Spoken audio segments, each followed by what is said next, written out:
Hi everyone, and welcome to Local Dongal Plugged In. Today I'm here with Meadow Vista and with the lovely Electra and Emily, and we're going to discuss everything Meadow Vista basically. So let's get started right off the bat with the basics and tell me a little bit about yourselves and how Meadow Vista started. Great. Well, I'm Electra, and Emily and I are sisters, and we've been here at Meadow Vista, I guess, on this location for about 9 years now. Yeah. Wow. With me joining a little bit later than Emily, so I'm probably more on the 7 to 8 years now, but feels like a lifetime. Awesome. Yeah, so I started out as a social worker, working in the central Okanagan, a lot of schools with children and different things like that. And I'll let Emily kind of share her story. And yeah, about 8 years ago, Emily approached me with a business proposition, which I declined initially. And then after a couple of attempts, I finally decided to join her at Meadow Vista, and kind of that was the beginning of what I think we have created and become today. Yeah, so a beautiful sister partnership and business. Yeah. It's beautiful. Yeah, it's been great. And we often get asked, how is it working with your sister? And honestly, it is probably great and terrible idea. No, it's not terrible, actually. Emily and I get along great, and if there's something to be said, we're not those type of people that sit there and harbor resentment without discussing it. We'll discuss it. We might argue, we might not, and then it's resolved, and we usually agree. So, yeah. That's awesome. Neat. That's super awesome that you're able to work together and make it work. Yeah. That's one of my favorite things, is working with my sister and just feeling I have somebody akin to me to stop me, check me, to go, what are you doing?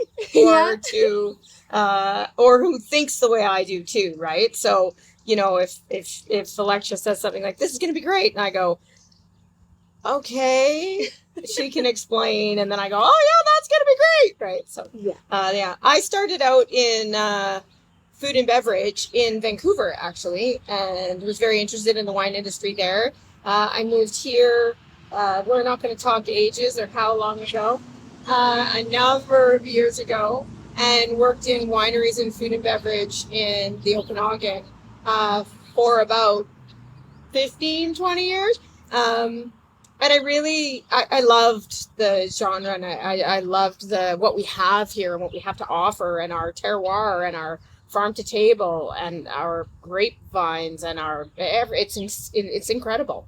And I was really excited after a certain length of time to really want to do something, for myself.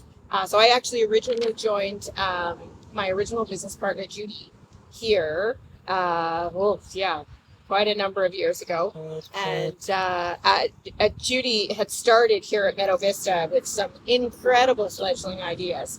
And she wanted to spend more time with her daughters, and my sister agreed to come on. So we were very fortunate.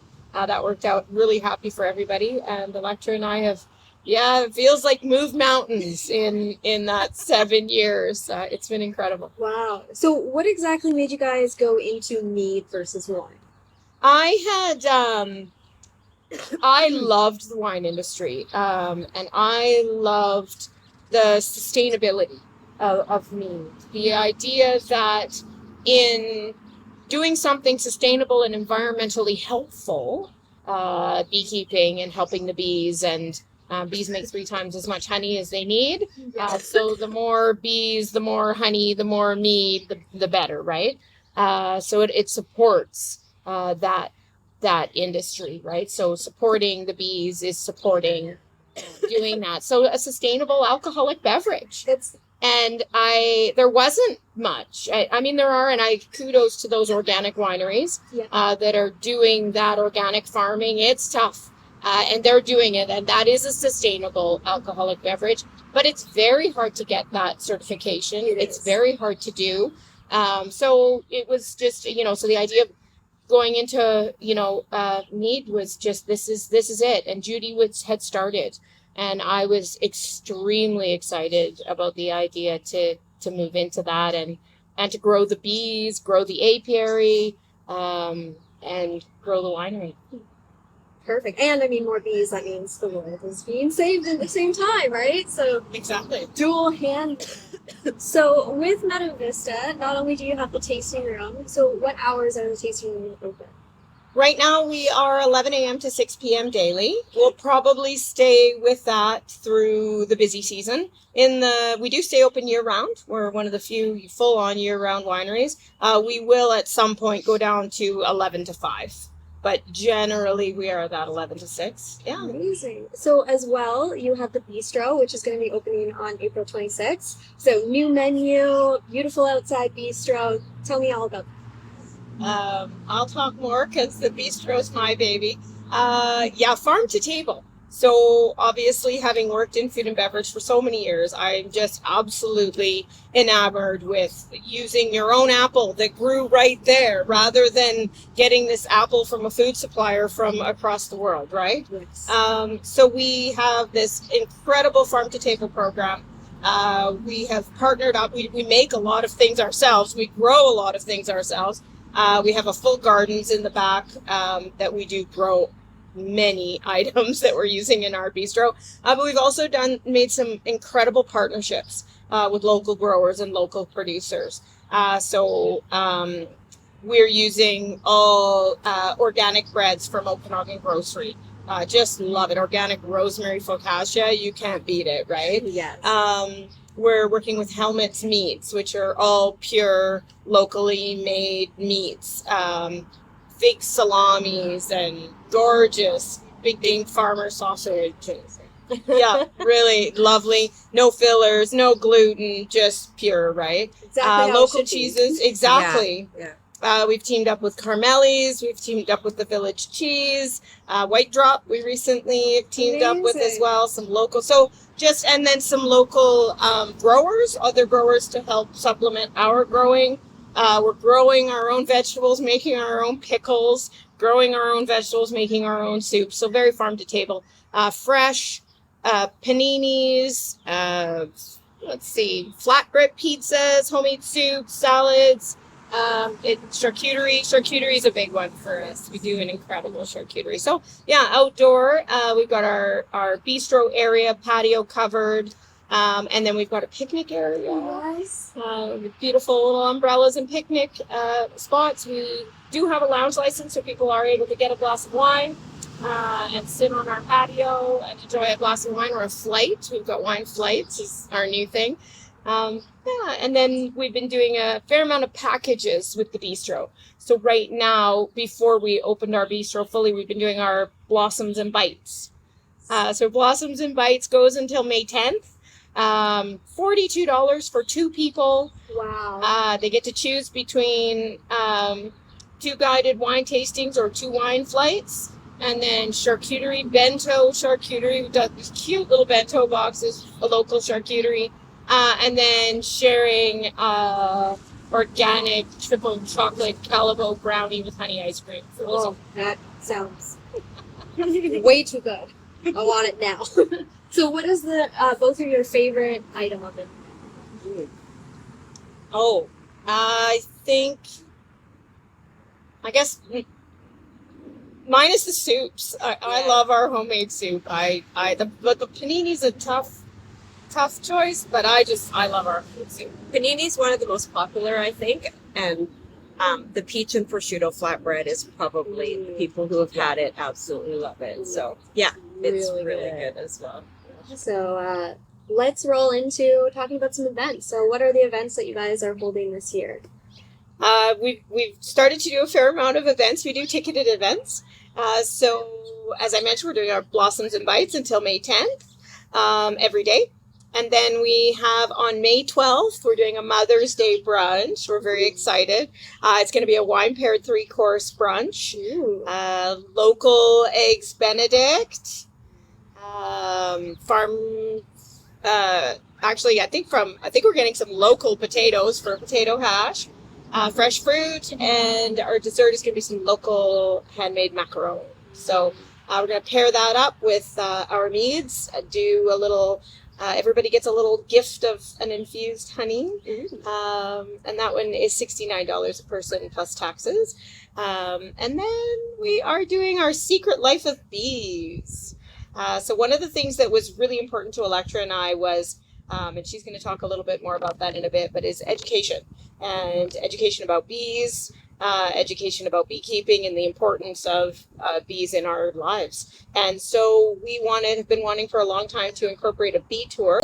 Part of the reason that Emily and I have created so many events here at Meadow Vista was really the desire to create an experience for people coming here. So we wanted to share our love of bees and the sustainability and the farm to table and the farm to retail and everything that is Meadow Vista. So by having these events, you really get to kind of take part in all of these different things that we offer here and that we're so proud of, like just having this beautiful farm to table bistro and being able to sit out on a picnic table and have a flight and play yard games, but then also being able to do a self-guided bee tour where you're learning about honeybees and how you can save the honeybees. And so that was really important to us for people to really have an experience when they come here. And there's a lot of wineries in the Okanagan. There's a lot of different things to go and see and try. And we just wanted to be able to do something and offer something different. Being a social worker, it was important to us that we kind of make this part of the community and a place that people can come. And, we're so lucky up here in Southeast Kelowna. We're surrounded by just stunning orchards and scenery, and to be able to have people come here and experience, local fruit and, everything that there is to offer up in this area, and kind of have it all just by sitting on the patio and sitting in the sunshine. You really get to experience a lot here. So that was really important to us to create these packages and these experiences for people. And we also are part of kind of the Southeast Kelowna SIP. So we really wanted to, have these other wineries and cideries and everyone a part of a wine route up in Southeast Kelowna to kind of show off the area as well. So when I say we, I mean all of the businesses that are up here. So, there's a cidery, there's distilleries, 2 distilleries, there's multiple wineries. So there's just so much that this small area has to offer. And you get those boutique, really fun experiences that you might not experience in other places, while you get to have these award-winning, amazing products. And usually here up in Southeast Kelowna, you're usually getting poured by the owners themselves. Which is we're often in the shop. Yeah, and you get to see those, those kind of mom and pop or boutique places that, you get to see the work and the people who run it and the families who have poured their heart into these products. And it really shines, I think, up in this area, having that experience. So, and another part of kind of my social work side and having worked in the education system was wanting to be able to educate people and children on sustainability and the bees. So that was really important to me too. And so one of the first things we did was create the bee tour, where you can walk the garden and actually see honeybees and learn about the process. And we actually do an educational program for kids in schools. So this past week, this past month, I've had 4 different schools come, from private schools to special needs children to all sorts of, everyone come and kind of learn and do like a whole interactive, use all your senses, taste honey, taste bee pollen, look at the hives, how do we extract? So really learning and understanding bees and the kind of the sustainability part and why it's important. Which is so important for our next generation of kiddos to know and understand and comprehend, because we all know no bees means no world. Right? Yeah. So that was really important to us to kind of had this vision for a long time. So to make that happen over the last few years has been really exciting. You're definitely doing it. You definitely created that whole community aspect and made this place such a really, really unique gem in the Okanagan, especially in Southeast Kelowna. But yeah, it is super amazing what you guys have done here. And that being said, you guys have a whole bunch of meads. So Yes. tell me about your meads, what styles you got, and Yeah. what made you pick those. And Yeah.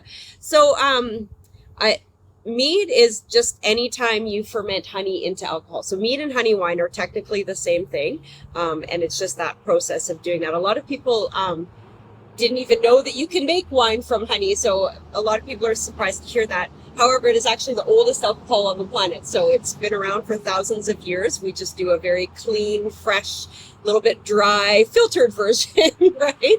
So very drinkable. It's not dessert wine. So I know a lot of people think that when they think mead, but it's very clean and fresh, and there's just so many amazing resources up in this area that we can use for our meads or honey wines. But I'll let Emily explain kind of in more detail what we do. awesome. Before we go on to you telling us more about meads, who's your little buddy there?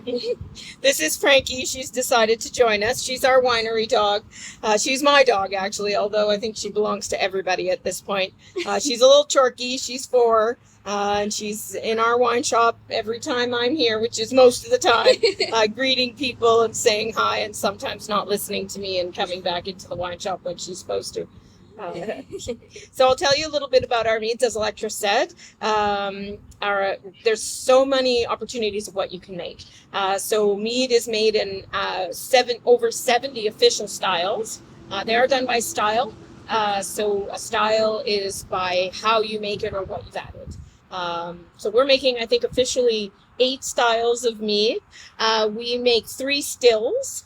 Within that, we have a traditional style. We make a mellow mel style, so a blackberry, a spiced still. And then we got into making sparkling meads, and they've just gone crazy.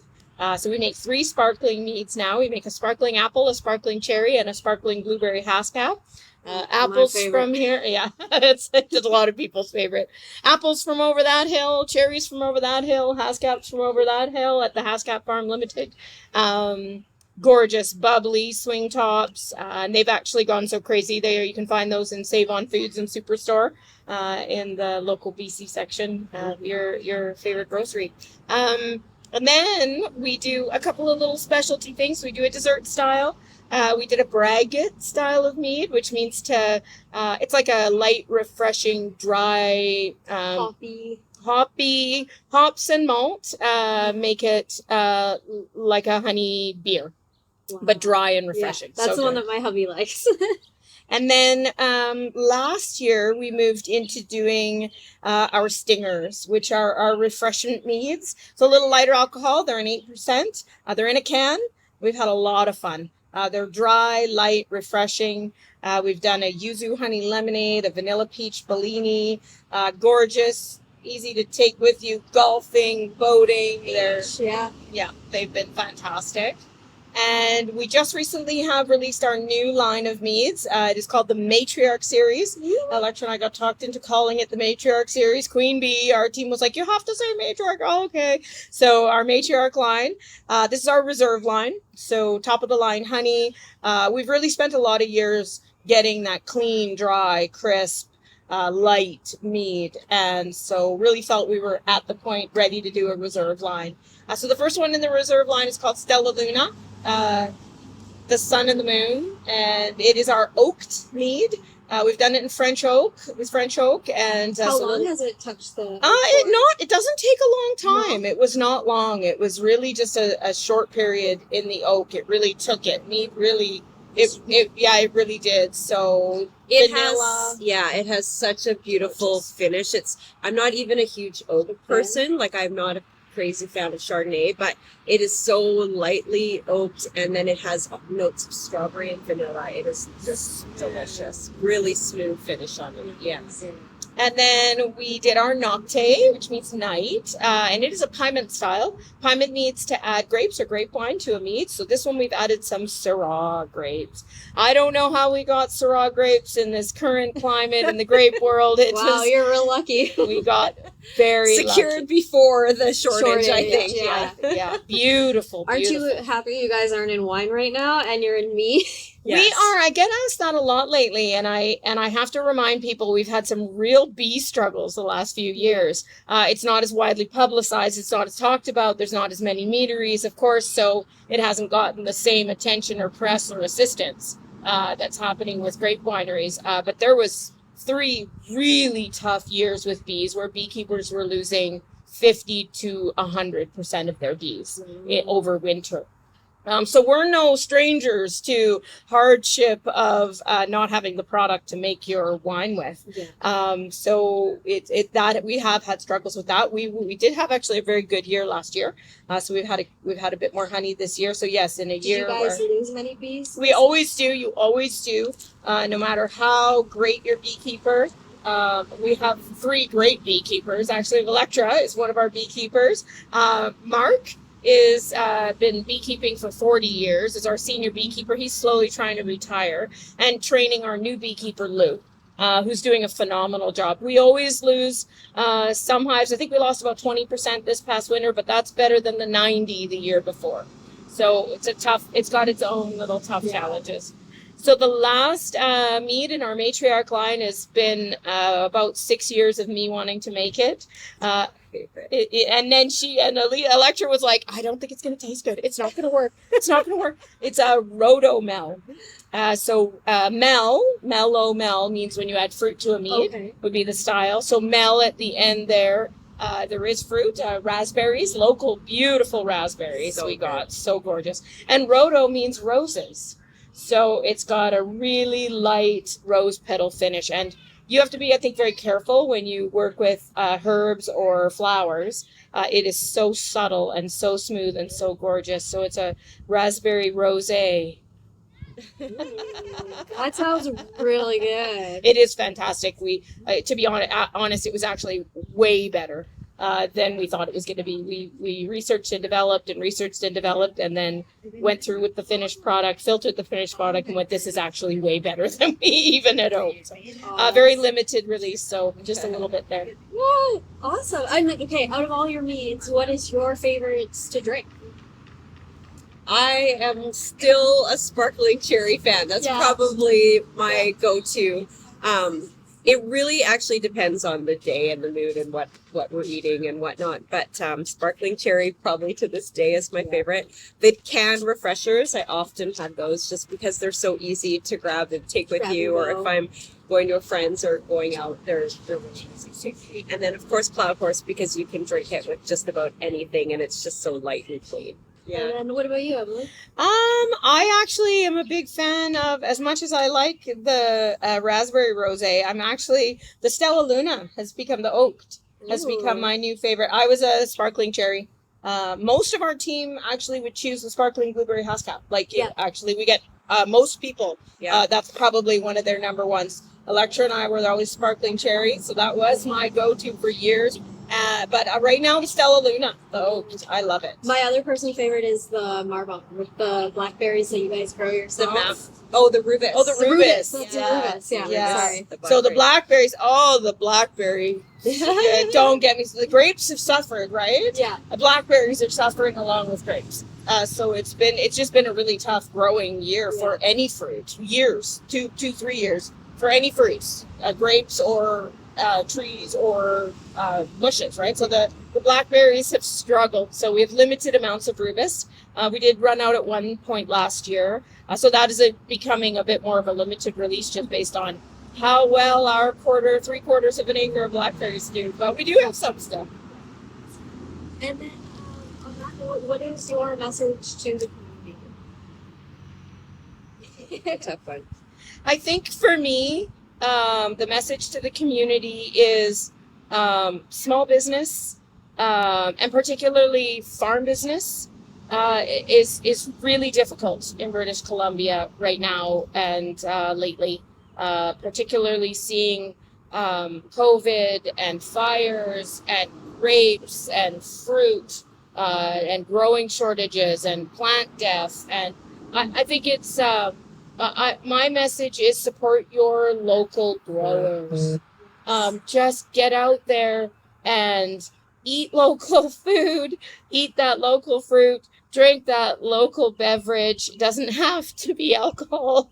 There's some incredible local beverage companies, Yes. small local beverage, non-alcoholic in our community also. And those farm-to-table restaurants. Support those growers, because if we lose those growers and that agriculture in our region, it's a really, really sad moment, and it's getting tougher and tougher and tougher for agriculture-based businesses to survive. And once that land is gone, unfortunately, changed. It's gone for good. There's no going back. So that's a very good message to have. Do you have anything to add to that? No, just thank you for coming and interviewing us. Well, and thanks. Always being an amazing part of East Kelowna. I think you're such a recognizable face up here. You should be the voice of East Kelowna. She's our ambassador. So, yeah, I think you've Love done it. a really great job of bringing thank East you. Kelowna community together. So we're just happy to have you here Aw. and spreading the word of Meadow Vista and all things East Kelowna. So. Thanks. And thanks Yeah. for taking a chance on me and my new business and taking the time out of your day to sit and do this. And Absolutely. I can't wait to see what this year holds for you guys, and excited to come back and see when everything's blooming. Sounds Thanks, wonderful. Thank you. And thank you, Frankie.